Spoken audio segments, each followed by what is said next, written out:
Sony A74. All of the rumors, everything is true.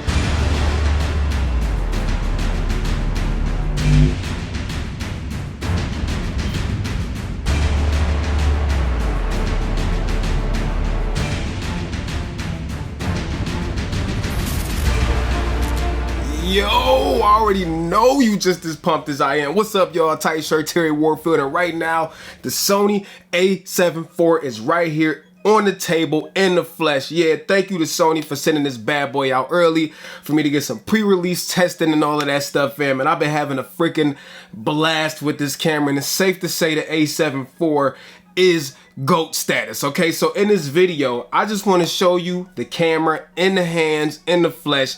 I want you to feel like you holding this bad boy right here in your hand. All of the rumors, everything is true. Sony A74, 33 megapixel sensor. As you see right here, you see the sensor is covered with the shutter. Yeah, it should have been doing that in every camera, but you can go into the menu and enable that. 33 megapixels, 4K 60, 10-bit, 422 internal, 15 megapixels in crop mode, flippy screen, full size HDMI. I'm talking about the whole kit and caboodle. So let's go ahead and flip this bad boy around, and I want to give you a visual tour of what this new camera is all about. So some of y'all might look at this and be like, yo Terry, that looks just like a Sony A7S3 body. And yeah, you're pretty much right. It's weird because typically on the front of Sony cameras, you got the Alpha logo and then you got like the model number and stuff like that. Like on the A7 III we have right here, let me put this in the frame. You can see it says Sony A7 III. On the A7S III it says Sony A7S. On this one, Sony has decided to ditch that and just go with A7. Now on the back up here it does say A74 right on the top. Let me bring the A7 III back into the frame. Now I'm going to be doing a full comparison video of the A7 IV versus the A7 III, and I still think the A7 III is a fantastic camera to this day. In fact, I just dropped a whole video on that for the people that don't want to go spend almost $3,000 on a new one. The A7 III in 2021 is still a banger option, and now that the A7 IV is out, you can get the A7 III for like $1,300, $1,400 bucks. Let's get back to the A7 IV. So on the top, a few changes. The record button is now in the front, just like the A7S III. You still got your C2 button up here. You still got your mode dial. Right up underneath the primary mode dial is actually another switch, and that controls your photo only settings, your video only settings, or your slow and quick only settings. And that is a very welcome change to A7 III users, because a lot of us remember the struggle of switching everything to photo, and then as soon as you switch to video, all your photo settings carrying over to video and vice versa. That is no more. There's now a separate sub dial underneath the main dial. You got your other scroll wheel right here, and then the other thing that's different is the exposure comp dial. Now this dial is now a custom dial, so Sony decided not to put exposure compensation markings on it because you can't program it, but it is locking. Unlike the A7 III where it does not lock, this does lock. I can't tell you how many times with the A7 III I have bumped this by mistake, especially doing photography, like, you know, POV photography and stuff like that, where I want to be able to use the exposure comp dial, and then the exposure comp dial is all the way on like +2. So anyways, I'm glad that that is finally corrected. Now let's flip it around to the side. I want to show you the grip difference from the A7 III to the A7 IV. Look how much thicker the A7 IV is. Y'all know I like a thick, you know what I'm saying? With the A7 IV, the grip is much deeper. It's a much more substantial body. Again, just like the A7S III. It's also got the A7S III's cooling system in here. No fan, but it's got that internal cooling and all that stuff. The other thing I'm happy to see, these little eyes right here that's on the A7 III are gone on the A7 IV. Now it stays in place, which is another welcome change. On the back, typical Sony Alpha. However, now we got the flippy screen, and if we go to the menu, now you can see it's the same type of menu that's what's in the A7S III. Ooh, I'm getting hot down here.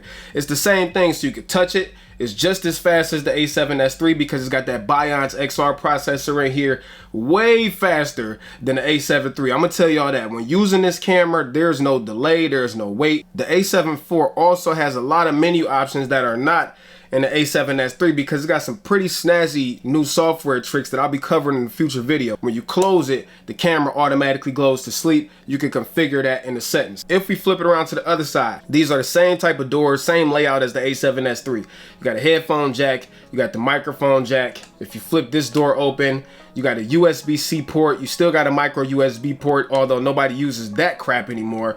And full-size HDMI. Now, you cannot do raw recording over HDMI like you can with the A7S III, but it's still good to have a full-size HDMI port. It's the same battery, all of that stuff is still the same. The buttons feel good. I think the buttons feel better still on the A7S III. Seems they're a little bit more higher quality, but on this, yeah, I mean, it's definitely premium feeling. So I think that this camera is ridiculous.